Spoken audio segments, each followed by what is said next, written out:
Welcome to the Women Leaders Association Daily Member Podcast, where we believe we go further, faster, and have more fun when we go together. I'm your host, Julianne Kirkland. And in each Daily Member Podcast, we will pick out a great speaker from one of our meetings that we thought you would enjoy. You can access hundreds of recent speakers, book summaries, great articles, and more at no additional charge through your membership portal. If you would like to get involved in a Women Leaders Association mastermind group or find a networking group near you, or if you just need access to the membership portal, simply go to womenleaderspodcast.com to be connected. Now let's tune in for this incredible message. Introduce myself a little bit here. I am currently a Senior Vice President and Trust Officer with BOK Financial. I'm coming into my 19th year with BOK. Prior to that, I was a senior manager with Deloitte for over 21 years during there, and I fulfilled different roles while I was within that organization. I am a CPA. I grew up in Oklahoma, born and raised. I've not left Oklahoma. I grew up in a small farming and ranching community in the panhandle of Oklahoma. Some of you may have passed through it on your way to skiing. It's Guyman. I then received my bachelor's degree in agriculture, economics, and accounting from OSU, and my master's in taxation from the University of Tulsa. So thank you for having me, and I'm going to share my screen with you here. Give me just a minute, and so we can start going through the presentation. Can everyone see my screen? Can someone give me a thumbs up? Or so as I mentioned, I've obviously been around for a while, and through the course of my career, I have had many opportunities to take advantage of the knowledge that others have around me, not just as a teacher, but just in understanding how to use my resources, helping me think through processes and how I need to get someplace. And so that's part of what I want to explain and have a discussion about today, and get really into the whys of mentoring. I do want to get some things out of the way. As I said, I am a CPA, so we're going to get the numbers out of the way first. Does it really matter? I think it does. I mean, if you look at some of the statistics here on the screen I've got here, 97% of mentees feel their mentor relationships are valuable. With regard to career progression, one of the things I did find very interesting was that even mentors are 6 times more likely to be promoted within their organizations. And I think that that's indicative of the fact that both mentees and mentors can learn from these relationships. It helps you build that trust and the networking and the skill sets you need to continue to grow within your own careers. I also think it's interesting that 79% of millennials view it as a crucial aspect of having a successful career. With regard to employee retention, 99 out of 10 workers say they feel happier within their career. I think the BOK has a mentoring program, a formal mentoring program that they also have implemented, and these are in line with what we have found when we measure our success within our own mentoring program. Diversity is a big issue, but big success factor here. If you'll notice that minorities and women, the improved promotion and retention rates from 15% to 38%, that's a pretty significant increase for those with mentoring programs. And a good number of businesses of the Fortune 500 companies also have formal mentoring programs in place. And we'll talk about kind of how some of these are designed here later in the presentation. So yes, I think it does matter. I think these statistics prove out. And again, I know in our measuring our own programs internally here at the bank, we've experienced right in line with these as far as the productivity and the improved access to our employees have to those people that matter. So let's talk a little bit about what is a mentor. And the reason I wanted to start with this, I thought it was interesting when I went in and just looked at the dictionary definition of mentor. It was pretty basic. It just said a trusted counselor or guide. That's really all it said. Mentoring was not even in the dictionary, the verb. Mentor in a Cambridge added a little bit more. It gives advice and help over a period of time, but still not very robust definitions. So my question is there really more to it? And yes, I believe there is. So let's look at some other definitions that I found, and looking at some keywords and some sites that I pulled information from, and including our BOK definition of mentoring. I've highlighted some key words within these definitions that I think are critical to understanding this process and using it the way it should be used to its best advantage. So from the National Mentoring Day organization, they describe a mentor as someone who provides support, goes through a process with their mentees that includes reflection, questions, challenging advice and feedback. You allow the mentee to come to their own decisions, and you help them along in that journey. That's your role as a mentor. We've defined mentoring here at BOK as a reciprocal learning relationship, collaboratively working toward the achievement of mutually defined goals with the goal of developing the mentee's skills, ability, and or thinking. So you'll notice these don't include a specific teacher-student relationship. You're moving kind of more into adult learning, not child learning. Yes, there is some teaching and instruction that happens, and we'll talk about the learning process here in a little bit. But the main focus of this is helping to move past that simple instructive process to a more thought-provoking process so that these individuals can then learn and make their own decisions and move on to their next goal. You don't want this to be something that goes on forever and ever in its form. So let's talk about the growth path. And this is my personal observations. This is not anything that I looked up and took someone else's definition. This is how I view the learning path. I think we all start out at some level with more the teacher-student relationship when we're coming into a new situation. We're looking more objectively at learning the facts, learning how to do something. We probably at that point in time don't have a lot of bias about what's going to happen or not, although I will qualify that here in just a little bit. But it's what builds our foundation for then growing and adding the next layer on the next layer on the next layer. I believe then we do move progressively through our growth to where we get to a more subjective growth level. And this is where we're able to take the foundations that we've learned and we add in our own personal experiences and judgments and point of view so that we can then apply those things strategically to other things that we're doing and other learning opportunities that we may have.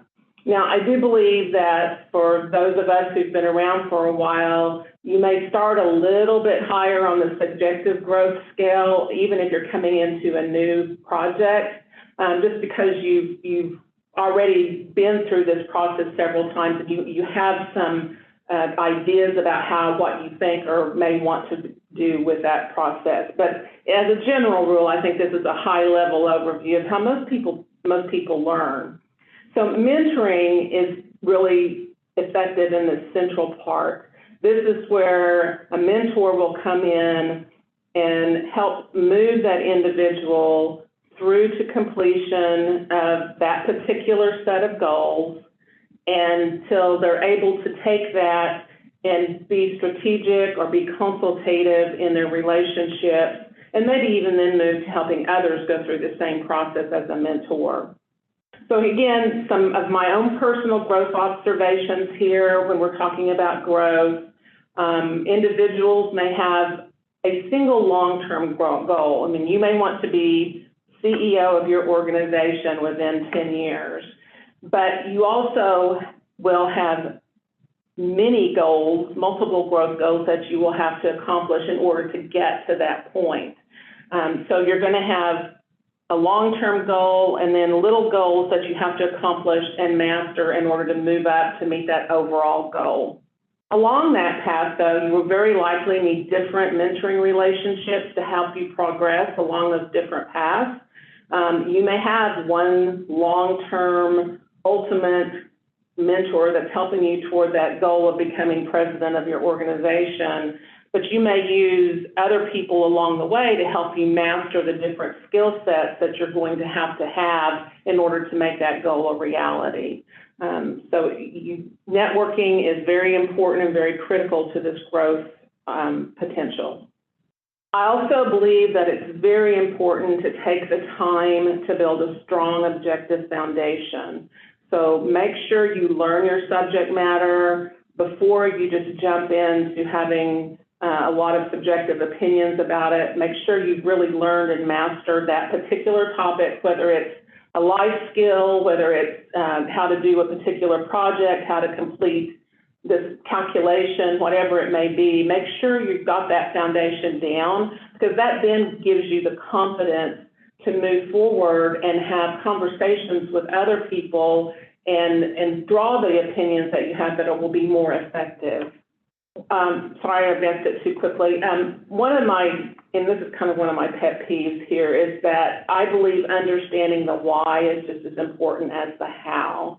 And the reason I say this is kind of one of my pet peeves is I have found over time that all of us use valuable resources and tools to help us do our daily work. And the primary one now is the computer, using how to use our laptops and the programs and things to help us do work more efficiently, maybe create less errors because they have things to check things, double check us and do all those types of things. But I think we sometimes run the danger of not really understanding how the system got to that answer. And to me, that's very, very critical that as part of a mentoring program, you help people understand the why they're doing this, not just the how to get to that next step. This is why this is a good idea. People, I think, learn better. It helps building that foundation as they understand the why. I don't know how many times, some of my staff will come in, well, I got this answer because that's what the computer said. Well, the computer's only as good as what you put into it. And so you need to understand the processes so that you can grow into helping someone else understand those, or that you can explain them to somebody who doesn't understand them. So as part of the mentoring process, I think you need this back and forth and this discussion that's more detailed than just the how. Make sure you've got the why down as well. Also, if you're in a mentor-mentee activity relationship, the mentee needs to accept ultimate responsibility for their own growth. The mentor is there to help you, but they're not there to do it for you. You must be willing to take the actions that you identify are necessary to accomplish whatever goal you're trying to accomplish. And you have to be willing to take the steps to affect that change if it's warranted. So take ownership of that activity. Don't just let somebody else sit in the driver's seat and try to feed you information. Even if you're a mentor, I think it's also important that you listen and pay attention to what you can learn from those that you're developing. I know frequently, just in the day-to-day interactions I have with my newer team members, they're much more adept at doing some things that I didn't grow up knowing how to do because we didn't have some of the tools at the time. And it's very interesting to listen to them talk about how better to use the resources and tools. And so they have a lot, that's just an example, but they have a lot of things they can share with you, and you can also grow through those relationships. So take advantage of that if you're a mentor. Also, mistakes do not always equal failure. They are actually learning opportunities. And I've read several cognitive behavior articles and books and resources, and we have some boot camps we do here at the bank that also explain this to us, that one of the ways you do learn is by making mistakes. You learn what not to do. Hopefully they're not painful mistakes, and hopefully they're not really critical to anything, but you still need to make those mistakes to learn and grow. And you need to let people experience the consequences of those mistakes, not in a heavy way, but they need to fix their own mistakes if at all possible. You don't just, well, it's just easier for me to do it because we're busy. I just do it and get it going, and we'll talk about it later, and then you never go back to doing it. People need to fix their own mistakes. And the same thing with a mentoring activity. So moving a little bit more back from that learning process into actual mentoring, there's two basic types of mentoring, and most of us, particularly those of you who are in more my age category, grew up really more in the informal realm where it's not really structured. You may approach somebody saying, hey, can you help me through this thought process? And it's usually the mentee that's doing the selection of that. Not always, but usually it's the mentee reaching out and looking for help from somebody on some particular topic. There's really no formalized training or support resources that are generally available in most organizations for informal mentoring. And you really usually don't have accountability in the sense that you go back and you reevaluate and analyze what happened in any formal way. You don't really document it formally. What a lot of organizations have moved to over time, including a lot of the like I mentioned, the Fortune 500 companies, and including BOK here as an example, is to a more formal mentoring program. It is very structured. You will have intentional matching of your mentees and your mentors based on whatever goal you're trying to accomplish for that particular program. You will sit down on the up front, and each mentor and mentee will establish what goals they want to, and they will document those goals that they want to accomplish during this relationship. Here at BOK, we actually enter into an agreement between the mentor and mentee that these are the things we agree on that we're going to accomplish within this particular relationship or event. There's also usually formal training for both mentors and mentees to help them be able to get the most they can out of the program. And then there's ongoing support and monitoring to help deal with things that may pop up as you're going through that relationship. On the back end, there will also be a measuring of the outcomes, the success of the program or not. And so there'll be feedback gathered from both the mentors and mentees, and that will be documented so that you can see that you're accomplishing the goal that your company has for that particular program. In looking at all the resource materials I have read and looking at, there seems to be kind of a general consensus of the mentoring life cycle, and this can apply even in an informal mentoring process, and an informal process can still benefit from some structure. Even though you may see this more well-defined in the formal relationship, I think you kind of can go through the same thing in your informal relationships as well. First of all, you need to do upfront preparation. You set your expectations. As I mentioned, you get the agreement in place that says this is what we want to accomplish. And then you take those and move those into actually documenting and filling out those agreements, filling out the program and the stages that we're going to do in the next step. And then you have the relationship building, which is based on the matching that you do, whether you select somebody to be your mentor or that is done through an intentional program with your organization. You'll work on building that trust and that confidence that you have to have honest and open communications regarding whatever project you're trying to accomplish.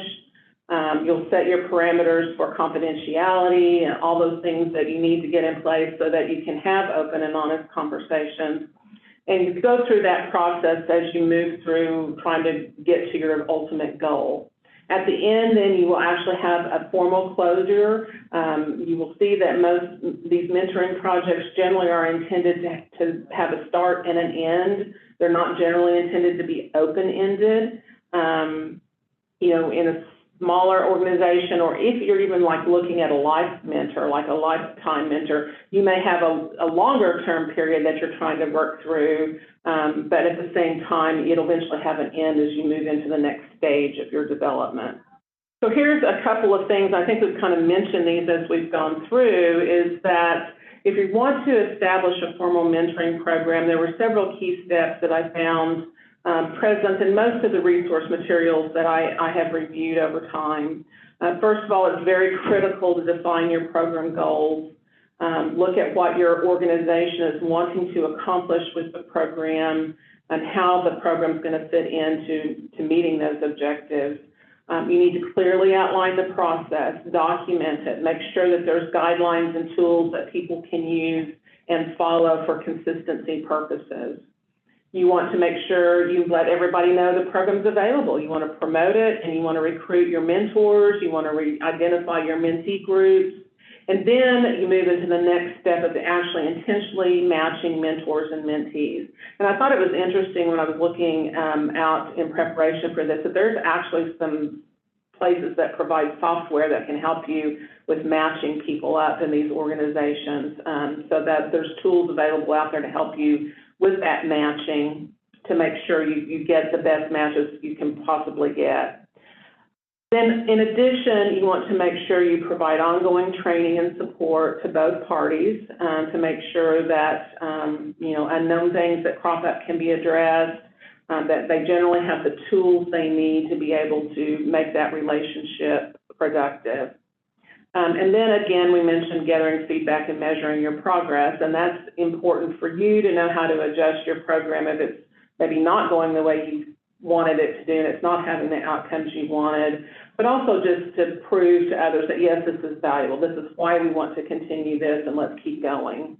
I've given you a couple of examples here of some Fortune 500 formal programs, and part of the reason I did this, and it's just selecting a few, they're not by any means the only ones that are out there, but I thought it was interesting to see how the different organizations had kind of focused what their mentoring program was going to do. So at Deloitte, their formal mentoring program was initially designed to enhance diversity.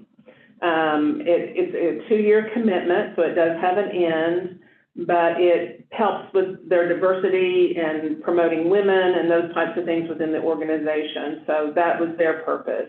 Move down to KPMG, on the other hand, and they have a program that is specifically designed to help employees who are planning on taking the CPA or other exams. So it's kind of a prep course from them, but it's their mentoring program on how to get through some of those difficult licensing programs and be successful at those. A couple of others, Intel matches people based on skill sets and not necessarily the fact that I have a new hire that I need to pair with an experienced employee. So they may be looking at similar peer mentoring. If you have someone that has a good set of skills, say like data collection or whatever, and they want to make sure that they can teach this other new person those good set of skills. So it doesn't necessarily have to be experienced with new. Caterpillar also has a more long-term program that is designed to develop technical expertise and leadership skills. It goes up to 3 years, but again, it does have kind of an end to it that you go through these different things for 3 years through their programs and master those skills to get to where you need to be. So I thought that would be just kind of interesting examples of some of the things how people focused their intention for their program. Just some additional thoughts to kind of close out, and then I'll open it up for questions, is again, to me, this is very important. Remember that mistakes are learning opportunities. Nobody wants to make them, and you don't want them to have to happen unnecessarily, but again, they are a valuable teaching tool, and so make sure that people can explain why they made the mistake, and they have a thought process that they went through to do that. It wasn't just ignorance. It wasn't just not paying attention, that there was some kind of thought process, and help them go through that every time they do that, and they'll learn and grow from that. Poor mentoring can actually be worse than no mentoring. So even in your organization, if you're set up more to have informal mentoring, it's a good idea to provide some tools to those individuals that will be in those mentoring roles to be able to access and use when they're trying to provide guidance to others. I think that's a good, some kind of library or resource tools, or there's all kinds of internet, mentoring organizations out there that can help with those types of tools. Recognize that not everyone is cut out to be a mentor. Good mentors actually exhibit certain types of characteristics, or they are at least willing to learn them.